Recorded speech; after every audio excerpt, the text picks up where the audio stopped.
Hey guys, this is Andrew with thedirtytank.com, and today we're going to be killing some cyanobacteria. Now, if we look at this 10-gallon tank here, this is one of my quarantine tanks and it's currently empty. As you can see, there's just like green slime that is just coating the substrate of this aquarium here.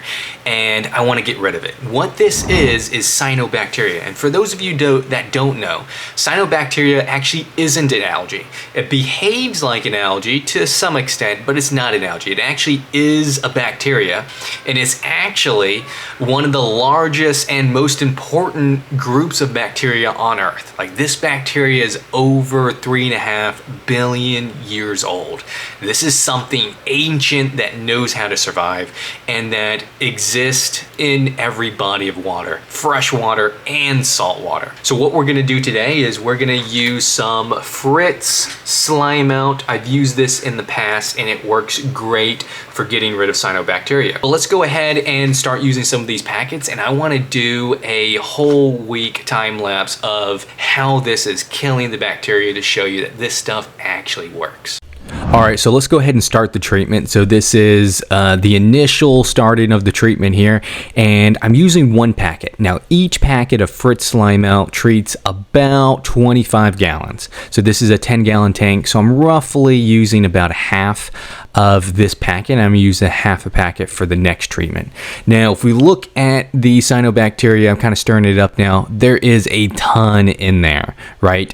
But here we are 24 hours later. It looks roughly the same. We don't really see too much progress, and you don't really see much until 48 hours. But what you do want to look at is you want to look at your fish, you want to look at your snails, your shrimp, just to make sure they're not acting funny, they're not trying to get out of the tank, because that could be signs that something's going on. But we're looking fine here.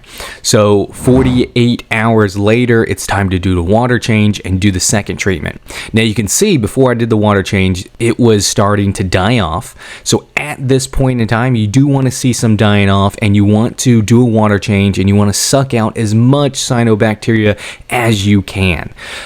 This would just help to make sure you kill it and it doesn't come back. Now, if you don't get all of it, that is a-okay.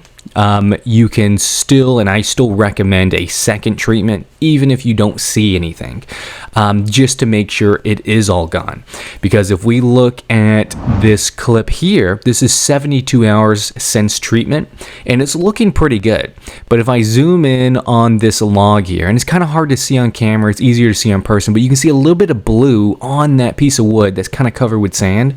So that is a little bit of cyanobacteria left, and I want that to die off before I start treatment. And then here we are 96 hours after treatment. I don't see any more cyanobacteria anywhere, and so I think we're good. I think 2 treatments did it. So you put the treatment in, and 48 hours later you're going to do a water change and suck out as much cyanobacteria as you can, and then put another treatment in, and they do the same thing for the next 48 hours, and I think you'll be a-okay.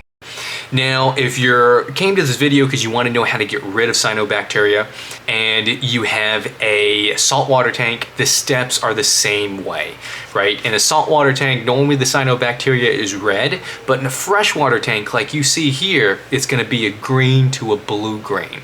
Now, the way I treat cyanobacteria works, but it's something that you got to stay on top of, and it doesn't mean it's not going to come back.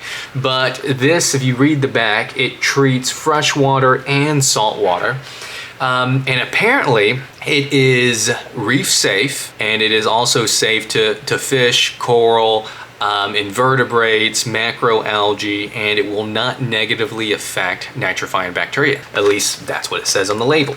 Now, I have used this before, and let me tell you the results. The results is that it eradicated, after 2 treatments, my cyanobacteria problem that I had, and I used it in about 6 different tanks. But in one tank, all my fish died. Now, I don't think this killed it. What I think is that in combination with this and what was already going on in that tank, caused some issues. So I just want to tell you this story just so if you're in the same situation, use some caution. But in all 6 of my tanks, it got rid of it, and in just one of those tanks did it affect my fish. All the other fish in the other tanks were fine. Now this particular tank had an outbreak of Epistylus, and so I think because there was already an outbreak and because their immune system were already compromised and they were under attack by whatever Epistylus is, that adding this just pushed it over the edge, right? So I feel like this is safe, and the numbers say that it is, right? Out of the 6 tanks, 5 of them were fine, at least the livestock within it. And the one where it wasn't, well, there's reasons to believe why it did what it did, right? So I do feel pretty safe about using this, but the one caveat, if you do have an outbreak of ick or Epistylus or dropsy or something, I would probably hold off until you get that under control and then use this to kind of wipe out your cyanobacteria issue.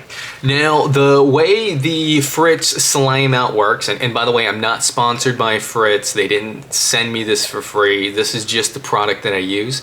And Fritz, if you're watching this and you want a partner, just reach out. I'll be glad to do so. I love your products. But if you look at the back here, it shows that you want to use 1 packet of slime out for every 25 gallons, and then you want to perform a 25% water change after the 48 hours. And then you repeat as necessary. So in my experience, I did have to do it twice, and that second time it got rid of it. So it takes about a week, in my experience, for it to get rid of the cyanobacteria in your tank. Now, the reason why I have cyanobacteria coming back again is because what I didn't notice is when I was moving some of the dwarf water lettuce, some of the floating plants that I have in all my tanks, when I move them from one tank to another because maybe one's getting low on those floating plants, what I noticed is that I accidentally was spreading the cyanobacteria from tank to tank to tank. And I didn't realize that when I lifted up the dwarf water lettuce on the bottom of the leaves, right, the part that you can't see because it's floating on the water, that was covered with cyanobacteria. And I just didn't know because it wasn't on the roots, it wasn't on top, it was on the bottom of the leaf, the underside of the leaf. And so you gotta remember, so it's really easy to accidentally transmit this from one tank to another. And if you do that, it's no big deal. And if you have a really good maintenance where you're always sucking it up, you can keep it at bay. But there are a couple things to note. One, that it is possible to really easily spread it, as it spreads seemingly through fragmentation, which means if it breaks apart, well, those are all new pieces that will then grow, right?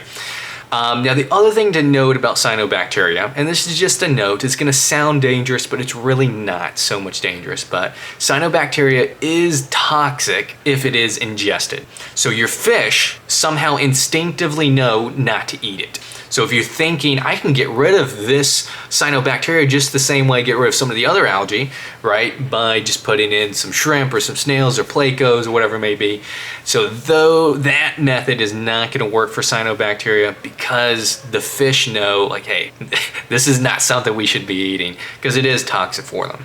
Now, it isn't going to be toxic if you touch it. You don't have to worry about that, to my knowledge. So you may want to do your own research there, but I've touched it before and I haven't noticed any side effects. And research that I've done also shows that touching it isn't an issue. It's when you ingest it. So you definitely don't want to do that.